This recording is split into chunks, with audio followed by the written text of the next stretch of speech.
The living room felt suffocating with everyone crammed into it. Mom had arranged the furniture in a semicircle, like some twisted therapy session, with me positioned in the center facing a jury of my own relatives. The coffee table groaned under printed documents, bank statements, and a PowerPoint presentation titled Maya's Reality Check, a Family Intervention. "Thank you all for coming," Mom began, standing behind the couch like a prosecutor. Her reading glasses reflected the afternoon light as she surveyed her gathered evidence. "We're here because we love Maya, and love means having difficult conversations." My older sister Victoria sat rigidly in her designer suit, having driven 3 hours from her Chicago law firm for this moment. Next to her, my brother-in-law David nodded along, his investment banker instincts probably calculating the cost of this family drama. Dad occupied his recliner, looking resigned. My younger brother Jake sprawled in his medical scrubs, fresh from his hospital shift. "Maya," Victoria began, consulting prepared notes, "we've watched you struggle for 6 years. We can't stay silent anymore."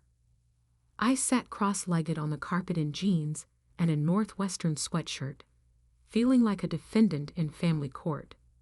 "Struggle how?" "Living in that studio apartment," David interjected with MBA confidence. "Working from home on mysterious computer projects nobody understands. No steady income, no benefits, no retirement planning." Jake leaned forward with his medical precision. "You're 29. Most people our age have careers, mortgages, financial stability. What do you actually do all day?" The question I'd been dodging for years. "I work in financial technology," never satisfied them, probably because they associated fintech with crypto scams rather than the algorithmic trading systems that had quietly revolutionized Wall Street. "Vague answers," Mom said, pulling out a thick folder. "That's exactly the problem. Secretive behavior. Living like a college student while your siblings build real lives." She distributed documents like evidence. Maya's social media from the past 2 years. Notice what's missing. No job announcements, no professional achievements, no career progression.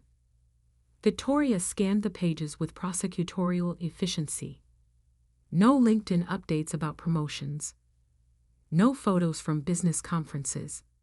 "Maya, successful people document their achievements. Your silence suggests there aren't any." I almost laughed. My LinkedIn showed only senior developer at Quantum Edge Solutions, with no indication I owned the company.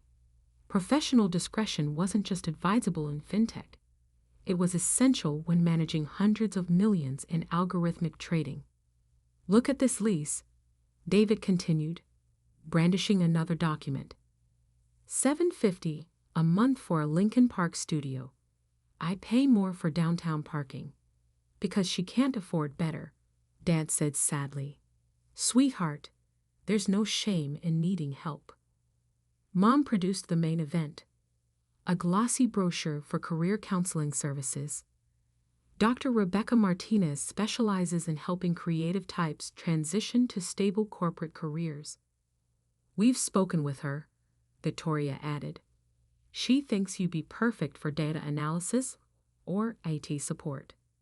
With your computer skills, maybe 40,000 starting salary." The number was so far below my actual income that I bit my lip to prevent laughing. Quantum Edge had generated $340 million last year, and they were suggesting $50,000 jobs. "The important thing is stability," Jake said in his bedside manner. "Real benefits, health insurance, retirement contributions." "I have health insurance." "Marketplace coverage," Mom dismissed. "Not real employer benefits. Your one emergency from financial disaster." If only they knew Quantum Edge's private plan covered everything up to experimental myoclinic treatments. or that I'd donated more to medical research than Jake would earn in his first decade. We've looked at apartments too, David continued, producing rental listings. Nice one-bedrooms in Oak Park, more age-appropriate. Maya. Mom resumed her prosecutor stance. We think you're addicted to this fantasy of being a tech entrepreneur. It's preventing you from accepting reality. The word fantasy stung. Quantum Edge employed 47 people, managed portfolios for major hedge funds, and had revolutionized institutional algorithmic trading. But to them, it was delusion. What do you think I do all day? I asked. Day trade crypto? Jake shrugged. Tell yourself you're running a business. Maybe freelance web design, David added. Small projects, inconsistent income, no real clients. Victoria consulted her notes. Whatever it is isn't working. Studio apartment, 10-year-old Toyota, shopping at Target. These aren't successful entrepreneur choices. They weren't wrong about the externals. I deliberately maintained a modest profile for security and family harmony. I'd seen wealth complicate relationships too many times. We're trying to help, Mom said gently. Sometimes courage means abandoning dreams that aren't working, like Victoria did. I could have chased tenure forever, Victoria preened. Instead, I pivoted to corporate law. Same skills, but practical application that pays bills. Jake nodded. I chose emergency medicine over research. Practical, helpful, stable income. The message was clear. Successful people abandon impractical dreams for realistic careers. My persistence at 29 suggested immaturity or delusion. We've prepared a timeline, David announced, producing another document. 6 months to transition you into sustainable work. Month 1, assessment with Dr. Martinez. Month 2, targeted applications. Month 3, interview coaching and professional wardrobe development. You can't interview in university sweatshirts, Victoria said patiently. Image matters professionally. Mom beamed. We've budgeted for a complete makeover. Business attire, professional styling, media training for confidence. They were planning to spend thousands teaching me to dress for jobs I was overqualified to consult for, let alone accept. What if I'm not interested? I asked. Uncomfortable silence. They'd prepared for resistance, not refusal. Maya, Dad said carefully, what would you be changing from? We're asking you to start a career, not give one up. Based on what evidence? Have you seen my tax returns? My actual income? Asked about my business model. We don't need tax returns, Mom replied. Your lifestyle speaks for itself. Victoria leaned forward, lawyer instincts engaging. If you're genuinely successful, why hide it? Why live beneath your means? Nobody chooses poverty when they're wealthy. Maybe I choose modestly. Psychologically impossible, David said confidently. Success brings lifestyle inflation. Human nature. Your unchanged lifestyle proves unchanged income. They had me surrounded with logic and loving concern. How could I explain that luxury cars attracted unwanted attention? That wealth was a tool, not a lifestyle statement. That I value privacy over status symbols. We're offering professional guidance, financial support, and family belief in your potential, Mom said softly. But you must let go of fantasies for realistic goals. That's when my phone buzzed. The ringtone was distinctive. Classical music I'd programmed specifically for Goldman Sachs calls. Saturday afternoon meant either emergency or extraordinary importance. I should take this. Maya, we're in a family meeting, Victoria protested. This might be important. More important than your future? Mom's voice rose with frustration. I looked around at 5 faces filled with disappointment and concern. They'd spent hours preparing this intervention, genuinely believing they were helping. "Let me see what they want," I said, answering. Maya Thompson speaking. "Ms. Thompson, Jonathan Pierce from Goldman Sachs Private Wealth Management." The voice was crisp, excited. "Hope I'm not catching you at a bad time." "It's fine. What can I do for you?" Extraordinary news. Forbes is publishing their annual FinTech Innovators list Monday, featuring you as cover story, the invisible billionaire. How Maya Thompson built a trading empire from her living room. Dead silence. 5 pairs of eyes stared at me, but I kept my expression neutral. Additionally, Jonathan continued, the article reveals Quantum Edge Solutions' acquisition by Berkshire Hathaway for $2.8 billion, with you retaining 40% and continuing as CEO. Congratulations, Ms. Thompson. You're officially the youngest billionaire in fintech history. My family's faces cycled through confusion, disbelief, and shock. Mom's mouth hung open. Victoria dropped her notes. "Ms. Thompson, are you there?" "I'm here. Could you hold on?" I put the call on speaker, setting it beside Mom's intervention materials. "Jonathan, my family's here. Could you repeat that?" "Of course." His voice filled the room clearly. "Forbes is featuring you Monday, highlighting how Quantum Edge revolutionized algorithmic trading through AI. The Berkshire Hathaway acquisition values your company at $2.8 billion, making you the youngest fintech billionaire." Complete silence except for the hallway grandfather clock. The article explains how you built Quantum Edge from one person in 2018 to managing over $40 billion in institutional investments. Warren Buffett specifically requested the acquisition, believing your algorithms represent value investing's future. Jake stared like I'd grown a second head. David's MBA composure evaporated. Mom gripped her chair arms, knuckles white. "Forbes mentions your philanthropic work too. Anonymous donations to medical research and education traced back to your private foundation. Impressive for someone maintaining such a low profile." "Thank you, Jonathan. Email me the article preview and final acquisition documents." "Already sent to your private account. We'll need to meet next week about portfolio diversification at billionaire liquid asset levels." "Billionaire," Mom whispered. "We should discuss security protocols too. At this wealth level, personal safety becomes legitimate concern. Goldman Sachs works with discrete security firms specializing in high net worth protection. Send the information. I'll review tomorrow." "Excellent. Maya, congratulations again. What you've built with Quantum Edge is remarkable. The financial community has enormous respect for your work."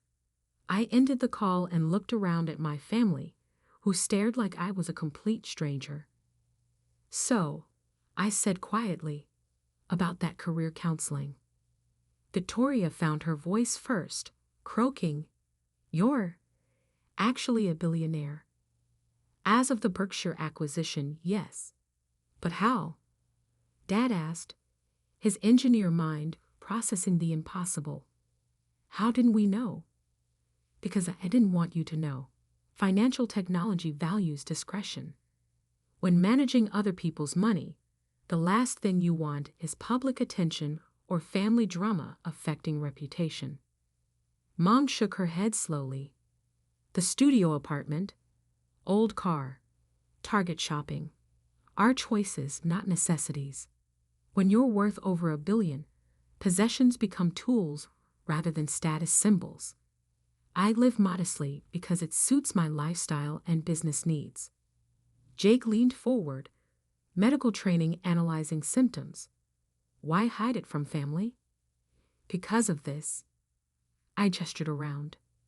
this intervention, these failure assumptions, career counseling suggestions, and professional makeovers. I picked up Dr. Martinez's brochure. You were so convinced I was failing that you never considered I might be succeeding in ways you didn't recognize. David, recovering professional composure, asked the expected question. What exactly does Quantum Edge do? We develop AI systems for algorithmic trading, institutional investors, hedge funds, pension funds, sovereign wealth funds. Use our software for investment decisions. We analyze market data, identify patterns, execute trades faster and more accurately than human traders. That's worth billions, Victoria asked. My algorithms process millions of data points per second, identifying profitable opportunities human analysts miss. Last year, our software generated 47% returns for clients versus the S&P's 11%. Numbers started sinking in. David's MBA brain calculated implications while Jake reconciled his graduate student lifestyle sister with someone who'd revolutionized Wall Street. Warren Buffett bought your company, Mom asked, struggling with the concept. Berkshire acquired controlling stake, but I retain operational control and 40% ownership. Buffett believes AI represents value investing's future, and Quantum Edge currently has the market's most sophisticated system. I showed them the Ford's preview on my phone. The cover photo showed me in Quantum Edge's office, surrounded by high-end computer equipment that glimpsed in my apartment. The invisible billionaire, Victoria read aloud. How Maya Thompson built a trading empire from her living room. This is incredible. That living room is the studio apartment you've been concerned about. Where Quantum Edge started, where I developed core algorithms, built first institutional client relationships. We had no idea, Mom said, voice breaking slightly. We thought we were helping. You were trying to help, but solving a problem that didn't exist. Dad leaned back, engineer mind, working through implications. If you're worth this much, why live this way? Because wealth is a tool, not identity. The apartment functions perfectly for my needs. The Toyota is reliable and inconspicuous. Target means I don't waste time on consumption decisions. Jake read the article on his phone. This says you've donated over $50 million to medical research and education, anonymously. Wealth creates responsibility. Resources exceeding personal needs should solve problems. 50 million, Mom whispered. More than most people earn in lifetimes. Exactly why I donated it. They processed not just my wealth, but my approach to it. The modest lifestyle that concerned them suddenly looked like philosophical consistency rather than financial limitation. Why haven't we heard of Quantum Edge? David asked carefully. Why isn't it famous like Google? Our clients prefer discretion.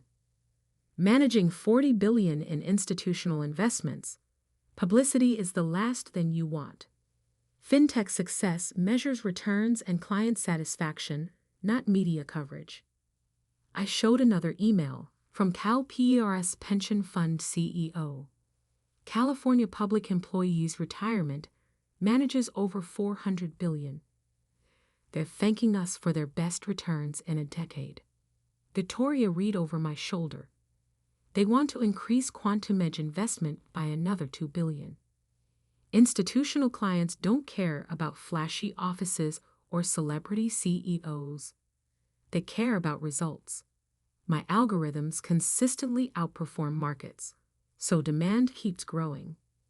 The career counseling brochure looked absurd now, promising $40,000 positions while I managed billion-dollar acquisitions.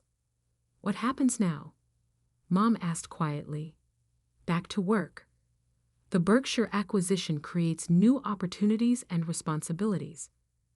We're expanding internationally, developing new algorithms, probably hiring 50 more employees this year. Could we see your office? Jake asked hesitantly. I studied his face for genuine interest rather than wealth curiosity. Why? Because I don't understand what you do at all. I'm sorry we made assumptions. A start.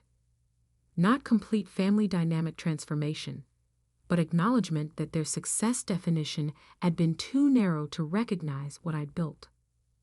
River North office. 47 employees, custom trading floor, some of the most sophisticated systems outside the Federal Reserve. I could arrange a tour if you're genuinely interested. We're interested, Dan said firmly. Maya, we owe you apologies. Multiple apologies. You don't owe me anything. You tried helping based on incomplete information. My phone buzzed. Head of operations calling. The Forbes article was creating media frenzy, with interview requests from CNBC, Bloomberg, Wall Street Journal. Monday's official Berkshire announcement meant chaos ahead. I should head home. Monday will be incredibly busy preparing for what's essentially Quantum Edge's public launch. Of course, Mom said quickly. But Maya, could we do better as a family? Learn to see you clearly. I looked at 5 people who'd raised me, supported me, and completely misunderstood me for 6 years. Not bad people, just people who'd made assumptions and built interventions around them.